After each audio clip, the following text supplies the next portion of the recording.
Hi hello ಎಲ್ಲರಿಗೂ ನಮಸ್ಕಾರ. ಜ್ಯೋತಿ ಪಾಕಶಾಲೆಗೆ ತಮ್ಮೆಲ್ಲರಿಗೂ ಸ್ವಾಗತ. ಮನೆಗೆ ತರಕಾರಿ ಏನು ಇಲ್ಲದೆ ಇದ್ದಾಗ ಒಂದು ಈರುಳ್ಳಿ, ಒಂದು ಟೊಮೆಟೊನ ಬಳಸ್ಕೊಂಡು ಸಿಂಪಲ್ ಆದಂತಹ ಕರಿ ರೆಸಿಪಿ ಮಾಡುವ ವಿಧಾನ ತೋರಿಸ್ಕೊಡ್ತಾ ಇದ್ದೇನೆ. ತುಂಬಾನೇ ಸಿಂಪಲ್ ಆಗಿ ಟೇಸ್ಟಿ ಆದಂತಹ ಈ ಕರಿ ರೆಸಿಪಿ ಚಪಾತಿ, ಅನ್ನ, ರೊಟ್ಟಿ, ಪರೋಟ ಯಾವುದರ ಕಾಂಬಿನೇಷನ್ ಆದ್ರೂ ತುಂಬಾನೇ ಟೇಸ್ಟಿಯಾಗಿರುತ್ತೆ. ಬನ್ನಿ ಈ ಸಿಂಪಲ್ ಆದಂತಹ ಟೇಸ್ಟಿ ಆದಂತಹ ಕರಿ ರೆಸಿಪಿ ಮಾಡೋದು ಹೇಗೆ ಅಂತ ನೋಡೋಣ. ಅದಕ್ಕಿಂತ ಮುಂಚೆ ಇನ್ನು ಯಾರೆಲ್ಲ ಸಬ್ಸ್ಕ್ರೈಬ್ ಮಾಡ್ಕೊಳ್ದೆ ವಿಡಿಯೋ ನೋಡ್ತಿದ್ದಲ್ಲಿ ಪ್ಲೀಸ್ ಸಬ್ಸ್ಕ್ರೈಬ್ ಮಾಡ್ಕೊಳ್ಳಿ. ತರಕಾರಿ ಬಳಸ್ತೇನೆ ಈ ಕರಿ ರೆಸಿಪಿ ಮಾಡೋದು ಹೇಗೆ ಅಂತ ನೋಡೋಣ ಬನ್ನಿ. ಮೊದಲಿಗೆ ನಾನಿಲ್ಲಿ ಗ್ಯಾಸ್ ಮೇಲೆ ಕಡಾಯಿನ ಇಟ್ಟು ಗ್ಯಾಸ್ ಹಚ್ಕೊಳ್ತೇನೆ. ಈ ಕಡಾಯಿಗೆ ಸ್ವಲ್ಪ ಎಣ್ಣೆನ ಹಾಕಿಕೊಳ್ತಾ ಇದ್ದೇನೆ. ಎಣ್ಣೆ ಸ್ವಲ್ಪ ಬಿಸಿಯಾದ ನಂತರ ದಪ್ಪ ಗಾತ್ರದ ಒಂದು ಈರುಳ್ಳಿನ ನೋಡ್ಬೋದು, ಈ ರೀತಿ ದಪ್ಪ ಸೈಜ್ ಕಟ್ ಮಾಡ್ಕೊಂಡಿದ್ದೇನೆ. ಇದನ್ನ ಎಣ್ಣೆಗೆ ಹಾಕಿಕೊಳ್ತೇನೆ. ಹಾಗೇನೆ ದಪ್ಪ ಗಾತ್ರದ ಒಂದು ಟೊಮೆಟೊನ ಅದೇ ಸೈಜ್ಗೆ ಕಟ್ ಮಾಡಿಕೊಂಡು ಟೊಮೆಟೊನು ಸಹ ಕಡಾಯಿಗೆ ಸೇರಿಸ್ಕೊಂಡು ಇದಕ್ಕೆ ಸ್ವಲ್ಪ ಉಪ್ಪನ್ನ ಸೇರಿಸಿ ಈರುಳ್ಳಿ ಟೊಮೆಟೊ ಸ್ವಲ್ಪ ಸಾಫ್ಟ್ ಆಗೋವರೆಗೂ ಫ್ರೈ ಮಾಡ್ಕೊಳ್ಬೇಕಾಗುತ್ತೆ. ನೋಡಿ, ಈ ರೀತಿ ಫ್ರೈ ಮಾಡ್ಕೊಂಡ್ರೆ ಸಾಕು.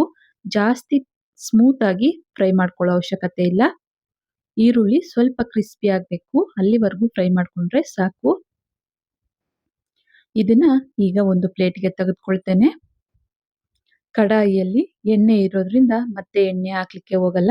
ಅದೇ ಕಡಾಯಿಗೆ 1 ಟೇಬಲ್ ಸ್ಪೂನ್ ಆಗುವಷ್ಟು ಕಡಲೆ ಬೀಜನ ನಾನಿಲ್ಲಿ ಸೇರಿಸ್ಕೊಳ್ತಾ ಇದ್ದೇನೆ. ನಂತರ ಇದಕ್ಕೆ 2 ತುಂಡಾಗುವಷ್ಟು ಚಕ್ಕೆನ ಸೇರಿಸ್ಕೊಳ್ತೇನೆ. ಚಿಕ್ಕ ಗಾತ್ರದ 2 ತುಂಡು ಚಕ್ಕೆನ ಸೇರಿಸ್ಕೊಳ್ತೇನೆ. ಹಾಗೆಯೇ ಒಂದು 3 ರಿಂದ 4 ಲವಂಗನು ಸಹ ಇದಕ್ಕೆ ಸೇರಿಸ್ಕೊಳ್ತೇನೆ. ಹಾಗೇನೆ ಅರ್ಧ ಟೀ ಸ್ಪೂನ್ ಆಗುವಷ್ಟು ಜೀರಿಗೆ, ನಂತರ ಅರ್ಧ ಟೀ ಸ್ಪೂನ್ ಆಗುವಷ್ಟು ಕಾಳು ಮೆಣಸನ್ನು ಸೇರಿಸಿ ಇವನ್ನ ಎಣ್ಣೆಯಲ್ಲೇನೆ ಸ್ವಲ್ಪ ಫ್ರೈ ಮಾಡ್ಕೊಳ್ಬೇಕಾಗುತ್ತೆ. ಗ್ಯಾಸ್ ಅನ್ನ ಲೋ ಫ್ಲೇಮ್ ಅಲ್ಲಿಟ್ಟು ಇವನ್ನ ಎಣ್ಣೆಯಲ್ಲಿ ಚೆನ್ನಾಗಿ ಫ್ರೈ ಮಾಡ್ಕೊಳ್ಬೇಕು. ನೋಡಿ, ಈ ಕಡಲೆ ಬೀಜ ಜೀರಿಗೆ ಎಲ್ಲ ಚೆನ್ನಾಗಿ ಫ್ರೈ ಆದ ನಂತರ ಈಗ ಇದಕ್ಕೆ ನಾನಿಲ್ಲಿ ಒಂದು 4 ಚಿಕ್ಕ ತುಂಡಾಗುವಷ್ಟು ಶುಂಠಿನ ಸೇರಿಸ್ಕೊಳ್ತೇನೆ. ಹಾಗೇನೆ 1 ಗಡ್ಡೆ ಆಗುವಷ್ಟು ಬೆಳ್ಳುಳ್ಳಿನ ಸೇರಿಸ್ಕೊಳ್ತೇನೆ. ನಂತರ ಖಾರಕ್ಕೆ ತಕ್ಕಂತೆ ಒಂದು 5 ರಿಂದ 6 ಹಸಿಮೆಣಸಿನಕಾಯಿನ ಸಣ್ಣದಾಗಿ ಕಟ್ ಮಾಡ್ಕೊಂಡಿರೋದನ್ನ ಸೇರಿಸ್ಕೊಳ್ತೇನೆ. ಹಾಗೆ ಒಂದು ಮೀಡಿಯಂ ಗಾತ್ರದ ಈರುಳ್ಳಿನೂ ಸಹ ಇದಕ್ಕೆ ಸೇರಿಸ್ಕೊಂಡು ಎಣ್ಣೆಯಲ್ಲೇನೆ ಚೆನ್ನಾಗಿ ಇವನ್ನ ಫ್ರೈ ಮಾಡ್ಕೊಳ್ಬೇಕಾಗುತ್ತೆ. ಈರುಳ್ಳಿ ಸ್ವಲ್ಪ ಸಾಫ್ಟ್ ಆಗಬೇಕು, ಅಲ್ಲಿವರೆಗೂ ಇವನ್ನ ಲೋ ಟು ಮೀಡಿಯಂ ಫ್ಲೇಮ್ ಅಲ್ಲೇ ಫ್ರೈ ಮಾಡ್ಕೊಳ್ಬೇಕಾಗುತ್ತೆ. ನೋಡ್ಬೋದು, ಈರುಳ್ಳಿ ಎಲ್ಲ ಕಲರ್ ಚೇಂಜ್ ಆಗಿದಾವೆ. ಈಗ ಇದಕ್ಕೆ ಸ್ವಲ್ಪ ಕೊತ್ತಂಬರಿ ಸೊಪ್ಪು ಹಾಗೇನೆ 1 ರಿಂದ 2 ಕಡ್ಡಿ ಆಗುವಷ್ಟು ಕರಿಬೇವನ್ನು ಸಹ ಸೇರಿಸಿ 1/4 ಟೀ ಸ್ಪೂನ್ ಆಗುವಷ್ಟು ಸೋಂಪು ಕಾಳನ್ನ ಇದಕ್ಕೆ ಸೇರಿಸ್ಕೊಳ್ತಾ ಇದ್ದೇನೆ. ಹಾಗೇನೆ ಒಂದು ಅರ್ಧ ಕಪ್ ಆಗುವಷ್ಟು ಕಾಯಿ ತುರಿನ ಇದಕ್ಕೆ ಸೇರಿಸ್ಕೊಳ್ತೇನೆ. ಇವೆಲ್ಲವನ್ನ ಸೇರಿಸಿ ಲೋ ಟು ಮೀಡಿಯಂ ಫ್ಲೇಮ್ ಅಲ್ಲೇ 1-2 ನಿಮಿಷಗಳ ಕಾಲ ಫ್ರೈ ಮಾಡ್ಕೊಳ್ಬೇಕಾಗುತ್ತೆ. ಮನೆಗೆ ತರಕಾರಿ ಏನು ಇಲ್ಲದೆ ಇದ್ದಾಗ ಒಂದು ಈರುಳ್ಳಿ, ಒಂದು ಟೊಮೆಟೊನ ಬಳಸ್ಕೊಂಡು ಈ ಕರಿ ರೆಸಿಪಿನ ಮಾಡ್ಕೊಳ್ಬೋದು. ತುಂಬಾನೇ ಸಿಂಪಲ್ ಆಗಿ ಟೇಸ್ಟಿಯಾಗಿ ಇರುತ್ತೆ ಈ ಕರಿ ರೆಸಿಪಿ. ನೋಡಿ, ಅದಕ್ಕೆ ಫ್ರೈ ಮಾಡ್ಕೊಂಡ್ರೆ ಸಾಕು. ಗ್ಯಾಸ್ ಅನ್ನು ಆಫ್ ಮಾಡ್ಕೊಳ್ತೇನೆ. ಈ ಮಿಶ್ರಣ ಸ್ವಲ್ಪ ತಣ್ಣಗಾಗ್ಲಿಕ್ಕೆ ಬಿಡ್ತೇನೆ. ನಾವು ಫ್ರೈ ಮಾಡಿರುವಂತಹ ಮಿಶ್ರಣ ಸ್ವಲ್ಪ ತಣ್ಣಗಾದ ನಂತರ ಮಿಕ್ಸಿ ಜಾರಿಗೆ ಸೇರಿಸ್ಕೊಳ್ತೇನೆ. ಹಾಗೆ ಕಡಾಯಿಗೆ ಸ್ವಲ್ಪ ನೀರನ್ನ ಸೇರಿಸಿ ಕಲಸಿ ಇದಕ್ಕೆ ಸೇರಿಸ್ಕೊಳ್ತೇನೆ. ಈಗ ಇದನ್ನ ನುಣ್ಣಗೆ ರುಬ್ಕೊಂಡ್ಬರ್ತೇನೆ.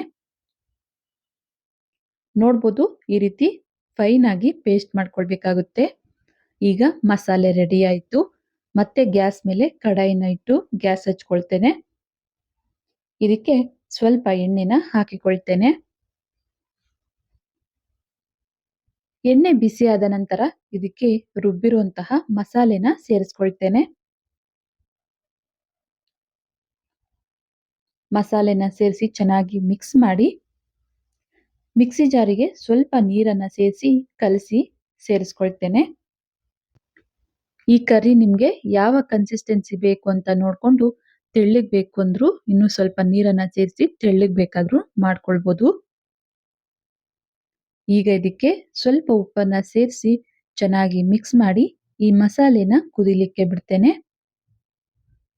ಲಿಡ್ ಅನ್ನ ಕ್ಲೋಸ್ ಮಾಡಿ ಈ ಮಸಾಲೆನ ಕುದಿಸ್ಕೊಳ್ಳೋಣ.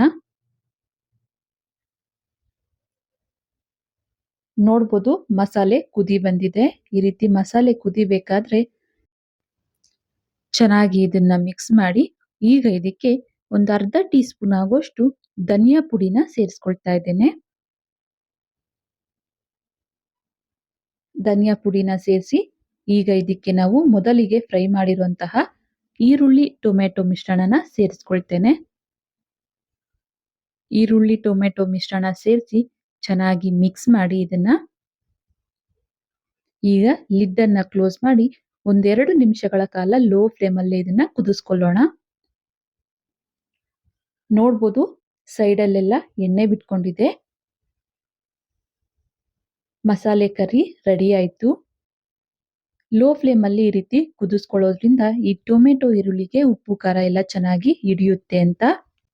ಈಗ ಕರಿ ರೆಸಿಪಿ ರೆಡಿ ಆಯ್ತು. ಗ್ಯಾಸ್ ಅನ್ನು ಆಫ್ ಮಾಡ್ಕೊಳ್ತೇನೆ. ಇದನ್ನ ಒಂದು ಬಟ್ಲಿಗೆ ಸರ್ವ್ ಮಾಡ್ತೇನೆ. ನೋಡಿದ್ರಲ್ಲ, ಮನೆಗೆ ತರಕಾರಿ ಏನು ಇಲ್ಲದೆ ಇದ್ದಾಗ ಒಂದು ಈರುಳ್ಳಿ ಹಾಗೂ ಒಂದು ಟೊಮೆಟೊನ ಬಳಸ್ಕೊಂಡು ತುಂಬಾನೇ ಸಿಂಪಲ್ ಆಗಿ ಟೇಸ್ಟಿ ಆದಂತಹ ಕರಿ ರೆಸಿಪಿ ಮಾಡುವ ವಿಧಾನ. ಈ ರೆಸಿಪಿ ನಿಮ್ಗೆ ಇಷ್ಟ ಆಗಿದೆ ಅನ್ಕೊಳ್ತೇನೆ. ಇಷ್ಟ ಆದಲ್ಲಿ ಈ ವಿಡಿಯೋಗೊಂದು ಲೈಕ್ ಮಾಡಿ.